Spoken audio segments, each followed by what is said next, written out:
Let's take a look at how we trim this curve to this southern property line and extend this curve. In Traverse PC, we do that with an intersect dialog, and there's a point 1 and point 2, and the point 2 has a really neat double chevron option that lets us pick the line. So I'm going to use that to pick the curve, because then I don't have to have a radius point or anything, and I can tell Traverse PC accept intersections beyond the endpoints, which I don't need because our intersection is clearly within those. And then I'm going to use the point 1 then to specify a starting point. Either end of this line works, end of bearing, and for this particular intersection can be either direction. So I've got north 89, 1340 east, starting at point 56. And see how I've got intersection computed? So this one's gray. That means there's only one point we can compute. If we like, we can view that either over the top of the drawing or separately.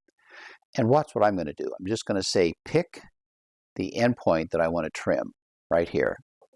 And Traverse PC says, oh, that's point 60 R15. It already exists. We know that. And one of the options, and it selected it for me, is update existing coordinates, existing point with computed coordinates. When I choose OK, see what happens? It trims it back, and I can go ahead and save that. Then I'm going to say, how about this curve now? I can leave the point 1 data the same because that's this southern line. I just need to come in and reselect the curve that I want. And look what happens. I see that I don't have an intersection computed. These are grayed out.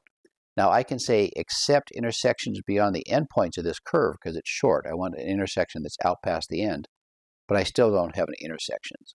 Well, that's because this curve doesn't intersect that line. It actually would head back up and make a full circle here. So there's got to be another tangent perhaps out of this. I'll go back and look at the data, see what happens with the center line and how I can create this.